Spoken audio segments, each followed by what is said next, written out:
I tapped my subway card on the way out and accidentally charged the fare to my wife's linked payment account. I'd barely stepped out of the station before two officers shoved me to the ground, telling me I was suspected of embezzling company funds. They hauled me in for a full day of interrogation before I finally pieced it together. My wife's male assistant had reported me. He even called me afterward. "Mr. Fox, I'm the one who filed the report. Why weren't you spending your own money? Why did you charge it to Ms. Henson's account? How is that any different from stealing? Ms. Henson earns every cent with blood, sweat, and tears. That money isn't for you to blow however you please. Consider today a lesson. From now on, I will be managing all of your expenses. Every single dollar you spend requires a formal company request submitted to me. You can only use the money once I approve it. Oh, and your monthly spending cap is $70. You've already spent $69.95 today, so don't even think about spending another cent this month." I listened to him, so serious, so pleased with himself, and laughed. The kid had been at the company for 6 months. Just because my wife spoke politely to him, he'd started managing everything on her behalf, acting like he was her personal steward, but he had no idea. The company was mine. Every dollar in my wife's bank accounts was mine. Even his salary came out of my pocket, and his precious Ms. Henson was nothing more than a Cinderella who'd married up into my family. Who gave him the right to manage my family's money on my wife's behalf? The officers heard every word Julia Swanson said through the phone, then looked at my screen showing the linked payment notification. Subway fare, $1.90. Their faces went dark. They offered me a formal apology and assured me they would notify my wife's company about their employee filing a false police report. But I didn't have time for any of that. I rushed to the hospital. My mother had been scheduled for surgery the previous afternoon.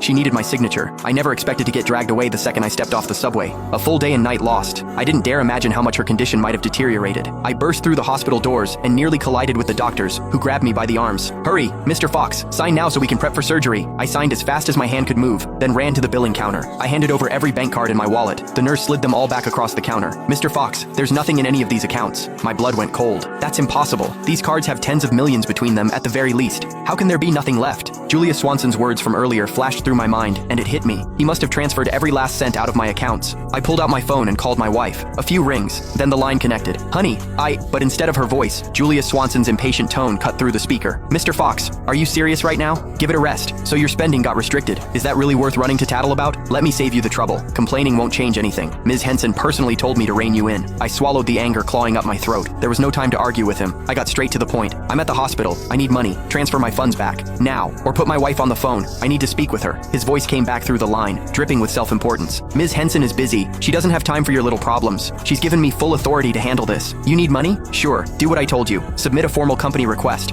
Once I approve it, the funds will be released. Oh, and just a reminder, you've got exactly $1 left in your monthly allowance. Don't bother requesting more than that." The pain in my stomach was unbearable. My face had gone white. I finally snapped, shouting into the phone, "I told you, I'm at the hospital. My mother is in critical condition. She needs surgery, and they're waiting for payment. The card I used wasn't Sheila's. It was mine. Transfer the money back into my account right now, or I'll report you for theft." Silence on the other end. A few seconds passed, then the line went dead.